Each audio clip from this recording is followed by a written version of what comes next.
Bon ben salut à tous.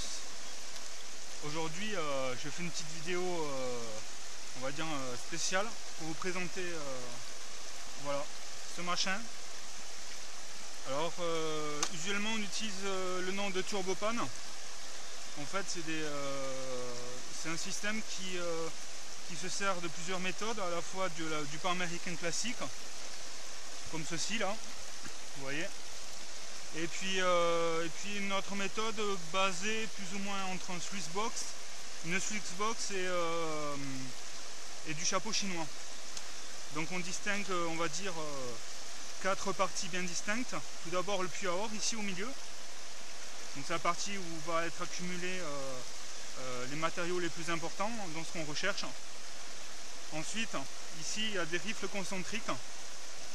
Donc vous voyez, ça fait un petit peu comme ce qu'on peut trouver dans les rivières avec les cailloux, ou quand on veut faire une rampe de lavage. Ensuite ici, les premières marches, vous voyez, c'est un petit peu des marches peu profondes, qui vont servir à faire un premier tri. Et enfin des stries vraiment qu'on peut trouver comme sur un pan américain pour finir le lavage. Enfin, pour finir. Je vous expliquerai juste après, vous verrez la vidéo, vous comprendrez de suite. Donc en gros, cette bâtée s'utilise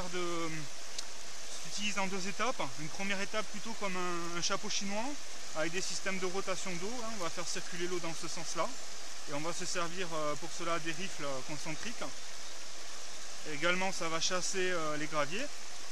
Et ensuite, on va s'en servir comme un pan américain en se servant de ces deux outils-là.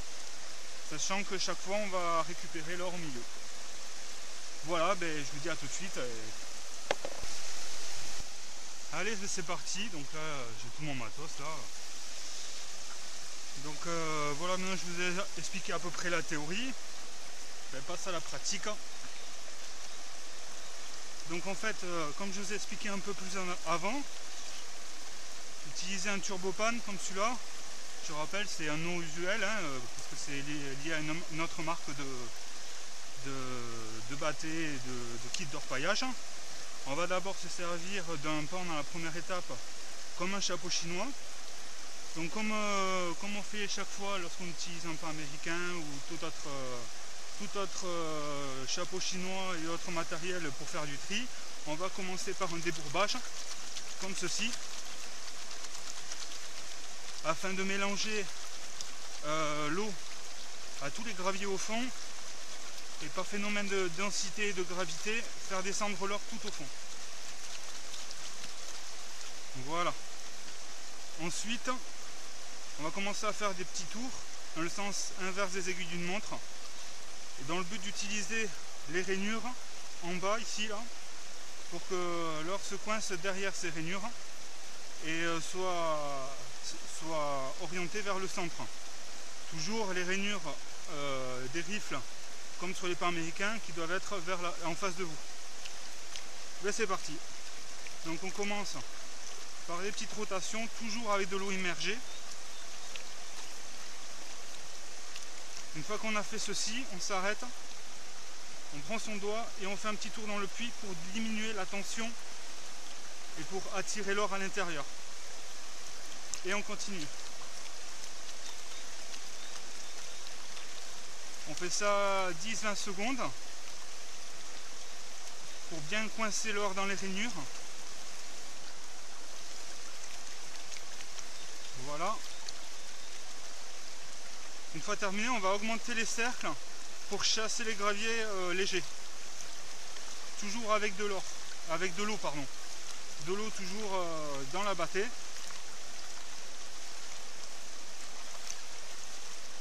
Voilà. On peut virer à la main ce qui nous gêne.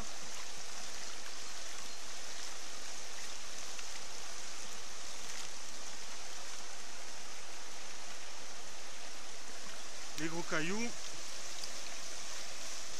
Donc vous voyez déjà, ça trie vachement bien. Ça va nettement plus vite qu'une bâtée traditionnelle.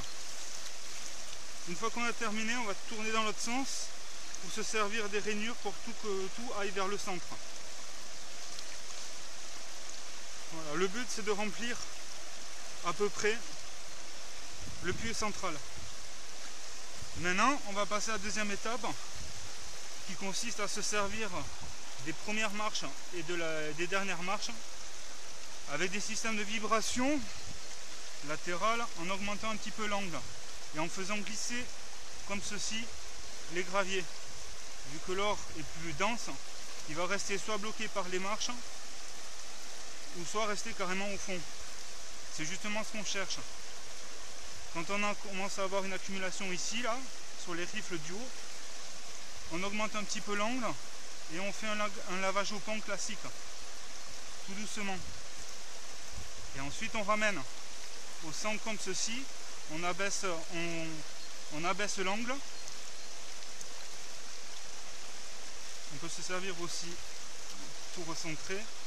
On abaisse l'angle et on recommence.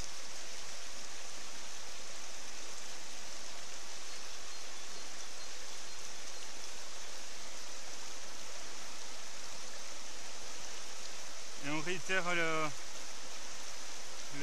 l'opération jusqu'à ce qu'on ait une quantité de gravier suffisante. C'est-à-dire le moins possible, on est d'accord.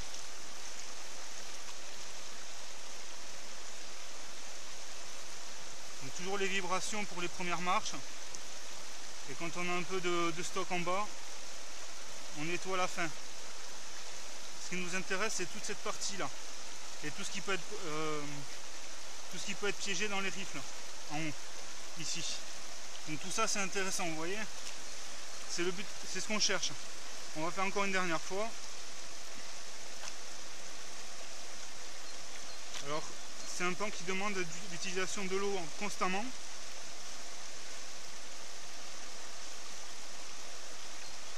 Donc plus vous avancez, moins vous avez de gravier, donc moins l'angle doit être important. Voilà. Là on va commencer à regarder un peu ce qu'on a.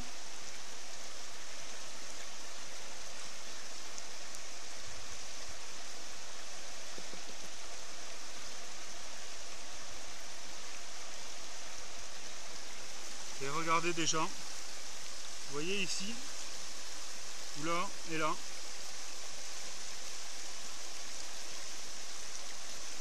Donc on va tout mettre dans le puits.